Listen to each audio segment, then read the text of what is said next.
and welcome to another edition of On the Town. My name is Ed Edelson. On the Town is a series of interviews with leaders who are helping to make Southbury a great place to live, raise a family, own a business, and retire. Today, my guest is Noel Federle, a noted licensed professional counselor, but more importantly, one of the smartest people in town. And hopefully you'll soon learn why I can make that statement with 100% confidence that it is true. No fake news here. Noel, thank you for stopping by and tell us a little bit about the important work of the organization that you helped found to do good work here in Southbury and Middlebury. Noel is the chair of, and the energy, I would say, behind SMART, and that stands for Southbury Middlebury Acting Responsibly Together. And the mission statement for SMART, actually I have it here and we'll put it up on the screen, is SMART is dedicated to strengthening the lives of individuals, families, and communities by making the towns healthier and safer for young people by preventing youth substance abuse and promoting positive decision making. That's a pretty audacious goal, but I think you will be able to explain to us some of the progress you've made. But before we talk about that, maybe a little bit of your background, where you're from, and how you got to SMART. Sure. How did you get so smart? We love that acronym. We get to use it so frequently. Right. I'm originally from New York. We moved to Connecticut when I was in 5th grade and New Milford, and then I moved into Southbury in 2002 so we could raise our family here. I am a Yukon Husky girl, both my bachelor's and my master's degree. My master's is in counseling, so I'm a licensed, as you noted, a licensed professional counselor. And one of the things I know you would ask me to think about, like what made me decide to be a counselor. I've always wanted to help people. I've always wanted to be actually in the education field. Mm-hmm. So originally I wanted to be a high school English teacher. And then when I was a junior in high school, we had a psychology course. And once I took that class, then I was hooked on the idea of that I could help people and educate by going in that direction. So once I made that decision, I just stayed on that path. And I know you have your own firm, your own practice today. I do, yes. Did you start that right away, or when did that begin? Did you work like in another? Yes, actually, I've had a wonderful career. I think I've done a lot of different environments. I started out actually at the Mental Health Association, working with adults with schizophrenia. I was part of the deinstitutionalization of Fairfield Hills Hospital, getting people to be able to live in the community in supported housing. And then I went from there and I was the program director and then became the clinical director at Waterbury Youth Services, where I ran a safe home for abused and neglected children for 7 years, as well as was the clinical oversight for a number of their other programs. And then I decided that I really wanted the flexibility to be able to be at the baseball fields and the soccer fields and all the other fields that my kids were going to be on. So myself and Dr. Dave Siskovich, who had also worked at Waterbury Youth Services, decided to come to actually the Middlebury area. So we founded our practice in December of 2006 called Behavioral Health Center for Counseling and Learning. Again, that learning always so important in the work that I do. And so currently there are 10 clinicians there and we're just keep growing. That's one of the reasons I like to do these interviews. I thought I knew a lot about you, but now I've just doubled that information, if not more. So, but let's turn to SMART, which I would like you to talk a little bit about what things were like and that kind of drove you to say we need to do something, can't just let the status quo keep on keeping on, if you will. Sure. I actually love to tell the story of how SMART started. It was actually in May of 2010. Starting around March of 2010, there had been a number of unfortunate news articles that really sort of highlighted that our young people, not just high school, but our young adults were also involved in some drug-related activities that had some dire consequences for some of those young people. And so a Southbury mom actually sent out an email and asked everybody to forward that email. I think this was before Facebook was as big as it is. Okay. And really wanted people to come to the May Board of Ed meeting to talk to the Board of Education to find out what was going on and was our high school any different than any other high school at that time. So really I went there first and foremost because I had my counseling practice a mile from the high school, And I thought, well, I specialize in addiction, so let me kind of see what's going on. But I also did have children at the elementary, middle, and high school at that time. So I went down and sat and listened, and there were about 100 parents that came. And actually the Middlebury police were there with their officer, Damaris, who had the drug dog at that time. And the conversation started there where people went up and shared their concerns. Father Joe was very integral in being a speaker at that event. And then Lori Rodrigue, who was the principal at the time, invited interested people to come to a follow-up meeting to kind of continue the conversation. So I went to that meeting. There were about 50 parents there. And I kind of raised my hand, even though I don't really like public speaking that much, and said, I really think maybe we should assess what the problem is before we try to find a solution for it. And so that somehow got me to be the scribe, and I suggested an email. We all sign up, put our names on an email list to continue the conversation. And that really was the catalyst for me being one of the founding members of SMART. We had a series of other community events where we invited people to talk, and we started out as a coalition and decided that we didn't want to just be known as the anti-drug group. And I'm a very positive person. I like a positive spin. So we really wanted to be branded as the positive decision-making group. So we decided to call ourselves SMART, as you said, Southbury and Middlebury, acting responsibly together, as we are a regional district, and we kind of see ourselves that way no matter what we're doing. And in February of 2011, we became a nonprofit organization and really set our mission and our focus. We do have 3 areas of focus. So we are the local prevention council for the towns of Southbury and Middlebury, which means... You might want to say a word or two, but that means local prevention council. Local prevention council, right, which means that we get money from the Department of Mental Health and Addiction Services to provide education, prevention, and intervention related to alcohol, nicotine, and other substances of abuse. We also have what we call our Parent University series, which are free parenting workshops that we offer. We really try to do at least 4 a year, and we use the academic year. Of the 4, 1 is always related to a substance abuse topic.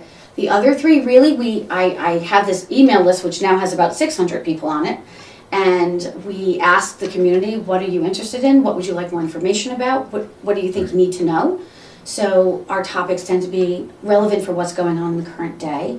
And then we are a school and community resource, so we support community-based events. For example, the Turkey Trot. We love the Turkey Trot. It's a great family event, so we're a sponsor of that. But we also sponsor initiatives and events in our school system.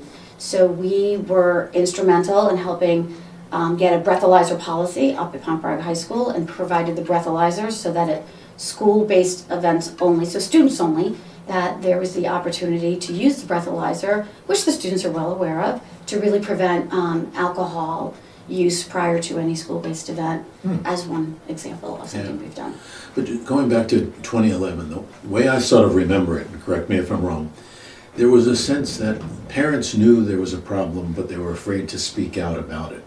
And that this sort of, these meetings you talked about and what SMART has been about is, highlight's not the word, but be public about our problem and not just kind of hide it. Because families didn't want to talk about it, didn't want to admit that their child might have a problem. Yes, yeah, that's part of the story? Yes, that's absolutely true. You know, it was a little bit of, I mean, we still sort of struggle with this a little bit, the not my kid. Right. And so there's a myth out there, and unfortunately it is a myth, that if my child is involved in sports, or if my child is doing well in school, then they couldn't possibly be making bad choices. And so it was really more about coming at it from a prevention and education perspective. We much prefer to be on that end of it than the intervention side of things.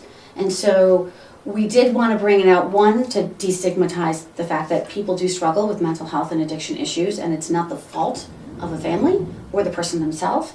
And how can we provide resources? And again, that if you have the information in advance for the parents and you know what to look for, and you know some of the things that we know will, what we call increase protective factors and decrease risk factors, then the goal would be that we could reduce the number of young people who were maybe making those choices. So it would appear to me that another key element to making this work is the cooperation of Region 15. In other words, you can't do this, or it's more difficult to do it without their cooperation. Can you say a word or two with how You work with the principal of the high school, or the other schools for that matter, as well as the superintendent? Sure. And yes, it's not about family alone, it's not about school alone, and it's not about community alone. It really is imperative that all of us are working together, looking toward the same goal, sending the same message to our young people that we care about them, that we value them, and they're important. I have to say that we have a really fantastic relationship with the current administration at Region 15. Mr. Smith, Josh, is great and really came in right from the beginning, recognizing that SMART could be this wonderful, and could continue to be this wonderful resource for the community. And so he has been instrumental in helping to promote our events through the venues that he has. So he has every parent's email address of every child that goes into Region 15. So he's been really supportive of sending out those workshops that we have, allowing us to have the space up at Pomperog. So there's that. Actually, we're doing an event tonight, which I can talk about a little bit later. And the principal, Dr. Jones, is part of our local prevention council, as is Joshua Smith. And I just actually had a meeting last Thursday with Principal Jones and his vice principal and director of guidance to talk about some collaborative efforts and some things that we're going to be doing. Okay. And the principals of the middle school also are on our local prevention council. So there's a lot of dialogue between SMART and our school system.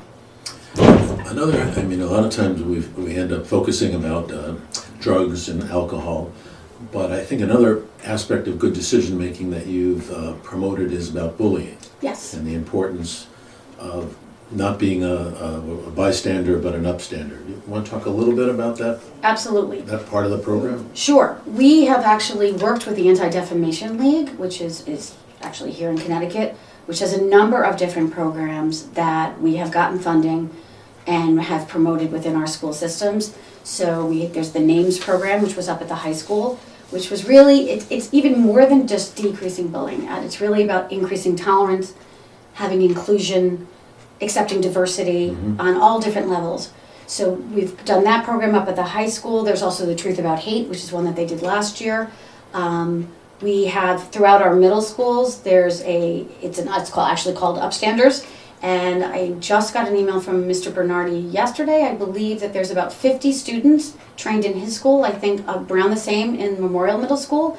And they basically Mr. Bernardi is at Rochambeau. I'm sorry, yes, principal yes, Principal at Rochambeau Middle School. Yes, and so they come in and they train leaders, and then those peers go and promote those messages within their school systems. So these being students, when you Yes. say leaders, not Yes. parents. No, I do. I'm sorry. Yes, 7th and 8th graders. 7th and 8th graders, yes. Yeah, okay. And we are going to continue to fund that program. He's seeing a lot of great success. And the great thing is these young people are being trained in middle school. They're going to take that message up to the high school. And actually, as I mentioned, so this evening we have part 2 of what we're calling Strengthening the Bonds of Our Community. So part 1 was last spring, and it's a collaboration between Region 15 and SMART.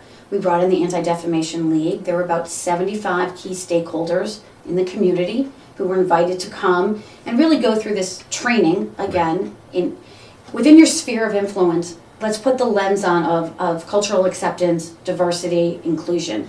And are we all doing that? And so it was a really great interactive workshop that happened. And so tonight, it's the same group of people. We will be opening it up to community-wide. Tonight we have breakout sessions. So I'll be running the mental health one as an example. We have breakout sessions to talk about how are we addressing these issues within our families, within our school, within our community. And we will have strategic plans, and then we will invite community members who are interested in the different segments that we're doing to come and be part of those conversations. Sounds very interesting, and in a second I'd like to talk to you about what that might mean for people who live here in Heritage Village. But all of this takes a lot of energy, but it also takes some money. So maybe you want to talk a little bit about where the resources come from. Yeah. Well, I have to say that over the years, the resources have gotten more plentiful, so we are very excited by that. The Connecticut Community Foundation is a wonderful resource for us. They have a Southbury Community Trust Fund, which we have been the recipient of. We have a grant right now for $10,000. So, and that's not unusual for them to do. And it's really just to support all the different work that we do. So we get money from them. Again, we are the local prevention council, so we get money from the Department of Mental Health and Addiction Services. Our faith-based organizations are very generous to us, so we get money from them as well. Community businesses give us money. The Southbury Women's Club is very generous to us. And we are anxiously awaiting hearing back on a huge federal grant called the Drug-Free Community Grant. It is a block grant, and what that means is you get a set of money for a period of time, so it's a 5-year grant. It's very competitive. They do about 50 a year. We're competing with all of the United States. Right. But when we get it, we're going to be positive, when we get it, it's actually $125,000 a year for 5 years, and then years 6 through 10 are competitive. But if you're doing really great work, they're going to continue to fund you with the ultimate goal of you've created the infrastructure to support all of the efforts that you've been trying to do on really a community level change. And so that's why it is so much about families, school, community all working together. Well, you've used this word community a lot. So I think, most people, I think, would say, oh, this is about children, it's about schools, this takes place in the school. But I think from the very beginning, you've made the point, SMART has made the point that it's got to be bigger than what happens from 9 to 5 or 9 to 3 at the school. The community has to be involved. And so how is that part working? Are you finding the community is being responsive and getting involved? Not just money, I'm talking about. Absolutely, that's a great question. So we have SMART is the big umbrella, and a subset of SMART is what we call the Local Prevention Council that I referenced earlier. The Local Prevention Council is made up of key community people in all the different factions. So it's the school administrators, it's parents, it's students, it's business leaders, it's mental health people. We have the town government, as you know. We have the police force. So it's made up emergency services. And we meet the fourth Tuesday of every month from September through May down at Town Hall, which is wonderful. And I have to say, we have one of the most active local prevention councils of the towns that I'm familiar with. We all work very closely, all the different towns. On average, we have about 20 to 25 members sitting at that table, which is really a testament to how committed the community is to the work that we are doing. Now, those people, you mentioned before you have, I think it was a distribution list of 600. But if people want to be part of SMART, want to be aware of what's going on there, can they just go to the website and say, I want to be involved? In other words, they're not going to be on the local prevention council, but they want to be. Well, actually, they can be. So the Local Prevention Council is open. So people can, I actually, often say when people want to get interested or maybe think they might want to be part of SMART, I often recommend they do come to Local Prevention Council and sort of sit through a few meetings to get an understanding of what it is that we're doing, and if that's something that they want to commit to. They don't have to come to every single meeting. So we do welcome the public to come and see what we're doing and ask questions, so that's fine. But yes, we do have a website that they can go to, and there's a contact us button, as well as Facebook. If they like us on Facebook, our Facebook page is very, very active, not only with just what we're doing, a lot of great current day articles and resources for everything that you can imagine is put up on that Facebook page. And we'll put that up on the screen, both the website link and the website address and the one for Facebook. I think it's important to point out, you do all this as a volunteer. I do. We all do, actually. Well, it's a team, but yes, SMART is 100% volunteerism. So the money we're talking about is not for the people like yourself. Right. It's really for the programs that you do. When you do a meeting at the high school or a workshop, that's where the money's being spent on making things happen. Yes, 100% of it. There's no oversight fees that we take whatsoever. So I wanted to ask you a little bit, because I remember this pretty well, and I know things have evolved, but there was quite an extensive survey done back, I want to say in 2011 or 2012.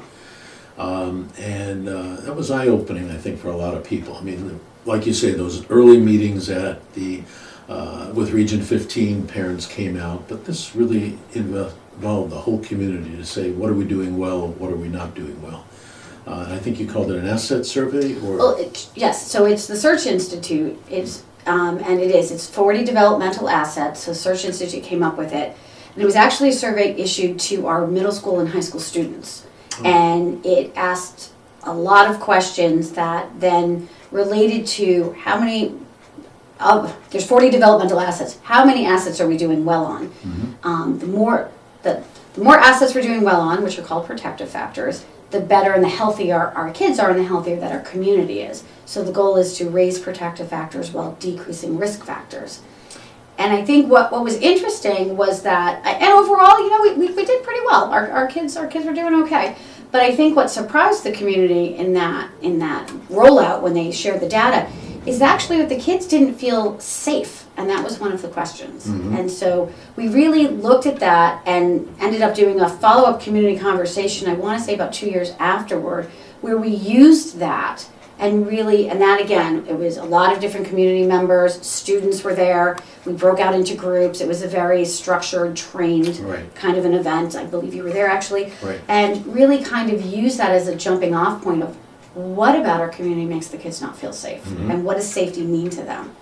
So that's how we use that asset survey. Now, I know you haven't redone it, but just because you're so involved, invested on the ground, talking to so many people, do you think we've made progress over the last, let's say, 10 years, to put a round number on it? I do. I think that, I do think we've made progress, and I say that more so because I feel like we have a lot, as we've evolved, there's a lot more community involvement and investment. So again, those messages are being shared with our young people. We have a lot of youth involvement in the things that we do. We have youth always on our local prevention council. We really invite them to be part of the different, what we come up with for our plan, have a voice with that. And there's been more and more youth wanting to be involved with us, which I think is great. And even our workshops and the educational things that we're doing. For example, we did Screenagers, which was really, what is the impact of all the screen time on the young developing brain? And we had 250 parents who came out on a random Tuesday night to hear about that. So I think the success of the programming and the people who want to be there, and I get a lot of emails from these 600 people saying, can SMART do this? Hey, how about that? And I actually have people suggesting speakers to us. So there's really just a buy-in that continues to grow, which I think can only be beneficial from a progress perspective. Now, in the last few years, a lot of news coverage has been about the opioid crisis. Yes. And I think back in 2010, I don't think that was on our radar. No, it wasn't. As an issue. Well, I guess I'd say, how do you see that in our community?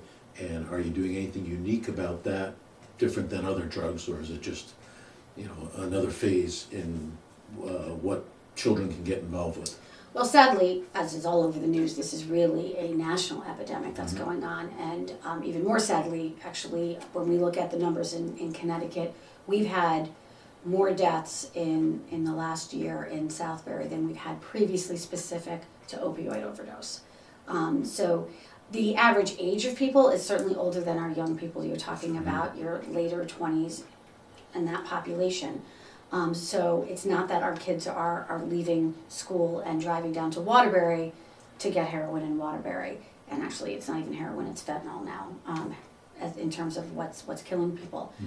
So what we are really focusing on, though, right now, also all over the news, is the vaping epidemic. And that is a huge problem with all young people, including our young people in Southbury and Middlebury. And so it really kind of starts there. People ask, well, is this a gateway drug? Is that a gateway drug?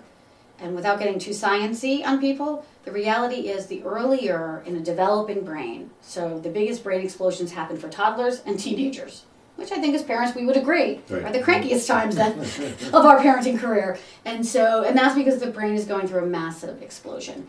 And so the earlier the introduction of alcohol, nicotine, or any other substance into that developing brain, the greater the chance of addiction later on.